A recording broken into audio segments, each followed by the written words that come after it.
အိမ်မာနေနဲ့ဝင်ငွေတွေ10သိန်း30လောက်ရှာကြမှာတလားစာရေးတဲ့အလုပ်ကနေပြီးတော့မှဝင်ငွေပေါင်းများစွာရနိုင်တဲ့ career ကိုပြောင်းလဲချင်ပါတလားအဲ့လိုမျိုးခေါင်းစဉ်အနေနဲ့ post တွေကိုမကြာခဏတွေ့ရမှာပါအကြောင်းအရာတွေကတကယ်အမှန်မဲလားဂျင်းနေလားဆိုတဲ့အကြောင်းအရာကိုပြောပြပေးသွားမှာဖြစ်ပါတယ်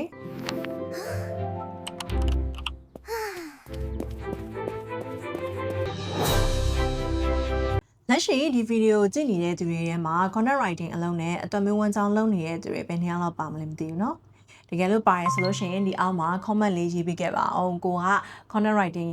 လောကတွေကိုရောက်တာဘယ်လောက်ရှိနေပြီလဲဆိုတဲ့အကြောင်းအရာလေးရဲ့ဘယ်လိုအကြောင်းအရာမျိုးတွေကိုအများသောအားဖြင့် content writing လုပ်ပေးဖြစ်တယ်ဆိုတာလေးကိုဒီအောက်လေးမှာ comment မှတ်ပေးခဲ့ပါအောင်AI ခေတ်ရောက်လာတဲ့အခါမှာမြန်မာနိုင်ငံမှာမဟုတ်ဘဲနဲ့တစ်ကမ္ဘာလုံးမှာရှိလာတဲ့ content writer အများစုစိုးရိမ်လာတဲ့အကြောင်းအရာတစ်ခုရှိပါတယ်။အဲ့ဒါကတော့ AI ဟာ content writer တွေကိုအစားထိုးသွားမလားဆိုပြီးတော့စိုးရိမ်နေကြတာဖြစ်ပါတယ်။ဒါပေမဲ့အရန်ထူးဆန်းတာတစ်ခုပါလ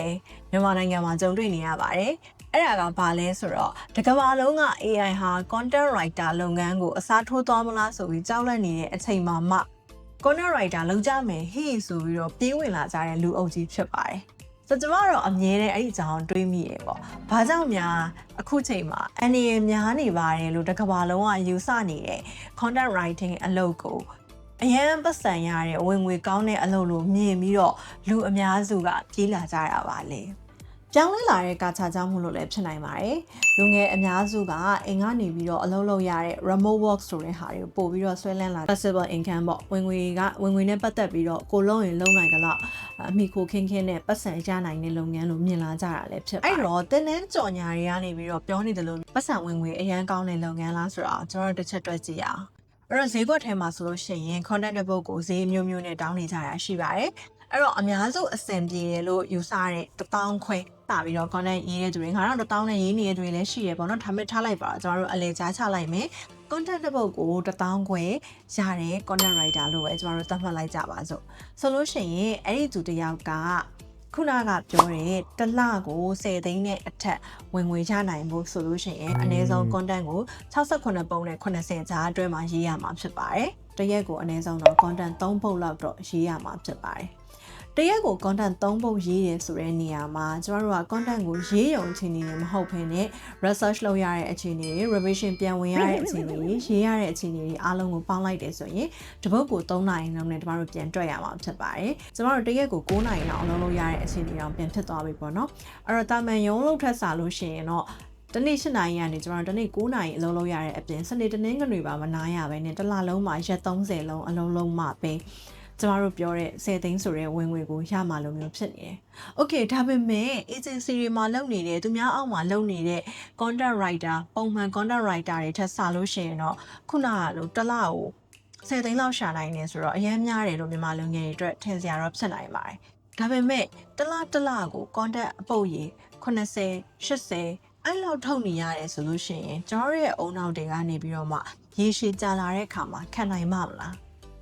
းကျွန်တော်တို့ creative burnout လို့ခေါ်တယ်။ဘာရေးလို့ရေးရမှမသိတဲ့ပြဿနာတွေကမကြာခဏဖြစ်လာနိုင်ပါတယ်။အဲ့ဒီလိုပဲကျွန်တော်တို့ရဲ့ content quality ရောကောင်းမအောင်မလား။နေ့စဉ်နေ့ရက်တိုင်းမှာကျွန်တော်တို့ကစက်ရုံကနေပြီးတော့မှရိုက်ထုတ်တယ်လို့မျိုးထုတ်နေရတဲ့ content အရေးအတွက်တွေကြောင့်မို့လို့ကျွန်တော်တို့ရဲ့ဖန်တီးလာတဲ့ content တွေရဲ့ quality တွေကတဖြည်းဖြည်းနဲ့ကျဆင်းလာနိုင်ပါတယ်။အဲ့ဒီလိုအခါမျိုးမှာခုနကလိုမျိုး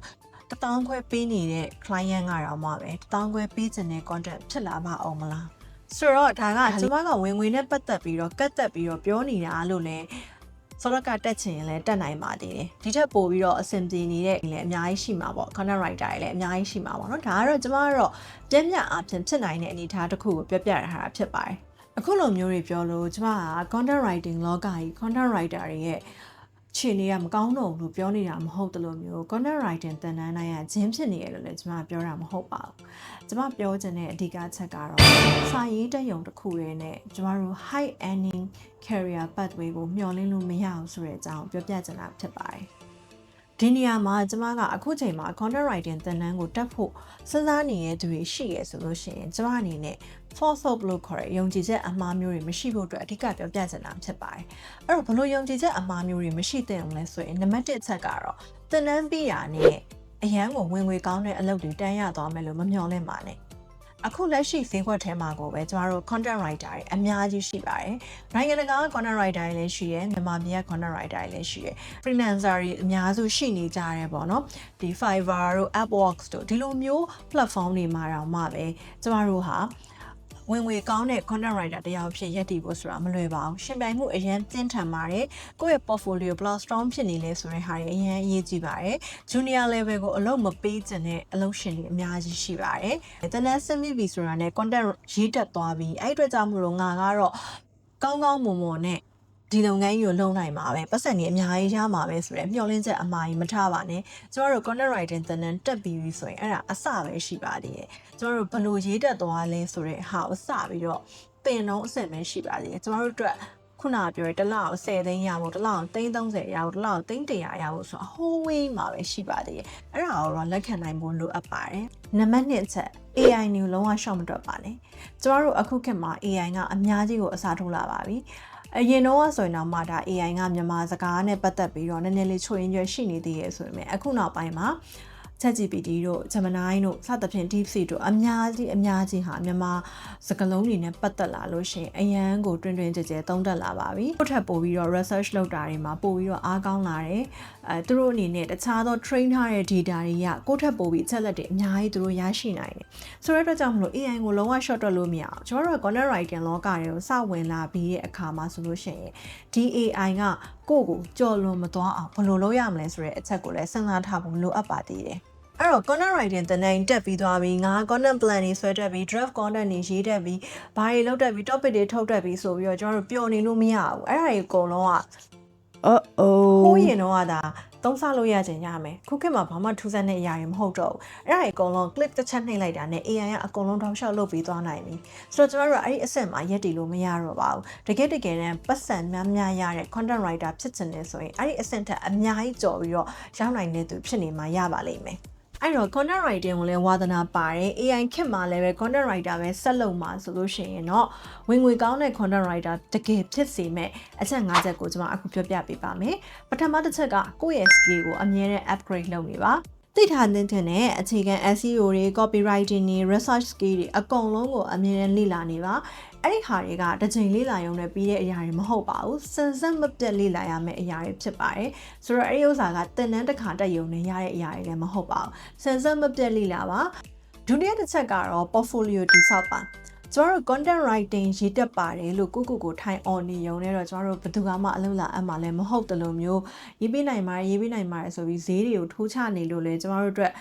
ဘယ်တော့မှဈေးကောင်းရတဲ့ content writer ဖြစ်လာမှာမဟုတ်ဘူးပေါ့နော်ဆိုတဲ့အခါကျတော့ကျွန်တော်တို့ကကိုယ်တိုင်ရေးထားတဲ့ sample တွေကိုကောင်းကောင်းစုထားပါကိုကစာရေးတဲ့ရုံမဟုတ်ဘဲနဲ့ case study တစ်ခုအဖြစ်ပြောင်းလဲပြီးပြနိုင်အောင်စူးစမ်းပါcontent တစ်ပုဒ်ရေးထားတယ်အဲ့ content က like 100ရတယ် like 200ရတယ် like 3000ရတယ် like 4000ရတယ်ဆိုတာမျိုးဒီလောက်နဲ့ကျွန်တော်တို့ရက်တန်လို့မရပါဘူးဘယ်လို solution ပေးခဲ့နိုင်နေဆိုတဲ့ case study မျိုးကိုပြနိုင်အောင်စူးစမ်းပါနံပါတ်3ချက်အနေနဲ့ကျွန်မပြောတဲ့ analytics တွေကိုကြည့်တတ်အောင်လို့စူးစမ်းပါGoogle Analytics တွေ Facebook Insight တွေဒါမျိုးတွေကိုတခြားနားလည်နိုင်အောင်လို့ကြိုးစားပါ Analytics လုပ်တိုင်းမို့လိုအပ်ပါတယ်ကိုယ့်ရဲ့ကျွန်မမြင်မှုတဲ့ content writer အများစုပေါ့နော်ဒီထဲမှာလည်းပါချင်မှတော့ပါလိမ့်မယ်ဒါပေမဲ့မြင်မှုတဲ့ content writer အများစုကဘယ်တော့မှပြန်ပြီးတော့သုံးသက်လေးမရှိပါဘူးကိုရေးပြီးတဲ့ post တွေကိုရေးလိုက်တဲ့ articles တွေကိုရေးလိုက်တဲ့ content တွေကိုဖန်တီးလိုက်တဲ့ content တွေဟာဘယ်လိုမျိုး data တွေရလဲဆိုတော့တောင်းလေလည်းသိမရှိဘူးသူတို့ကလည်းသူတို့လည်းအရန်ကြီးကြည့်ရလို့ကျွန်တော်တော့မထင်ဘူးအများဆုံးကြည့်ကြရဲဆိုရင် like ဘယ်လောက်ရလဲ share ဘယ်လောက်ရလဲသူတို့ရဲ့ portfolio အတွက်ဒီလောက်ပဲကြည့်ကြရဲပေါ့နော်ဒီကနေဘာ impact တွေရှိလာလဲဒီ content ကိုဘယ်လို demographic တွေကိုရောက်ရှိသွားလဲဆိုတဲ့ဟာမျိုးတွေသိပြီးတော့လေ့လာလေးမရှိကြပါဘူးကျွန်တော်တို့ content writer တွေအနေနဲ့အဲ့ဒီဥစ္စာတွေကိုလေ့လာတတ်ဖို့လိုပါတယ်နံပါတ်4အချက်အနေနဲ့ကတော့အရေးကြီးဆုံးကတော့ niche တစ်ခုရွေးချယ်ပါကျွန်တော်တို့က generalist တွေအရင်ဒီနောက်ပိုင်းပေါ့နော်ဒီနောက်ပိုင်းမှာ generalist တွေအရင်လုံးလို့မရပါဘူးဘယ် content မျိုးဆိုကျွန်တော်ရေးနိုင်ပါတယ်ဘယ်နေပယ်မျိုးဆိုရေးနိုင်ပါတယ်ဆိုတဲ့ဟာကမှန်ပါတယ်ကျွန်တော်တို့အခြေခံစတဲ့အချိန် entry level stage မှာစူးစမ်းနေတဲ့အခြေအနေမျိုးမှာဘယ်နေပယ်မဆိုရေးနိုင်အောင်စူးစမ်းရတာကမှန်ပေမဲ့အခြေအနေတစ်ခုမှာကျွန်တော်တို့ဟာ niche တစ်ခုကိုရွေးချယ်တင်ပါတယ်တိုးတက်ချင်တဲ့ဝင်ငွေတက်ချင်တဲ့ content writer တွေတိုင်းကျွန်မအမြဲတမ်းပြောတယ် ဒီ finance နဲ့ပတ်သက်တဲ့ဟာတွေ fintech နဲ့ပတ်သက်တဲ့ဟာတွေ education နဲ့ပတ်သက်တဲ့ဟာတွေ medical နဲ့ပတ်သက်တဲ့ဟာတွေ AI နဲ့ပတ်သက်တဲ့ဟာတွေ blockchain တွေနဲ့ပတ်သက်တဲ့ဟာတွေဒါမျိုးတွေကိုပို့ပြီးရေးနိုင်လာအောင်စူးစမ်းပါလို့ကျွန်မပြောပါတယ်နောက်ဆုံးနံပါတ်5အချက်အရေးကြီးဆုံးပါပဲ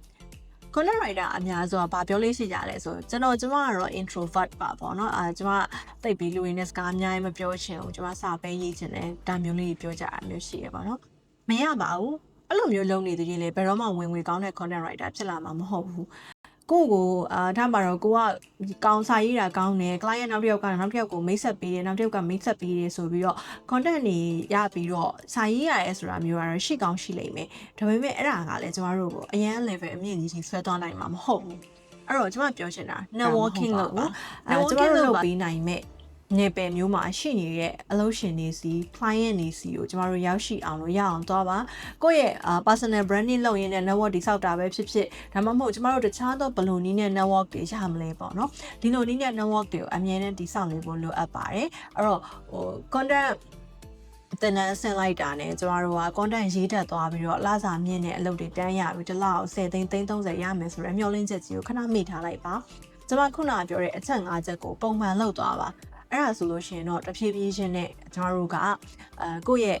ခုနပြောတဲ့ flexible income ပေါ်မှာရက်တည်လာနိုင်တဲ့ content writer ဖြစ်လာနိုင်ပါတယ်။ညာတစ်ခုဖြစ်ပါတယ်။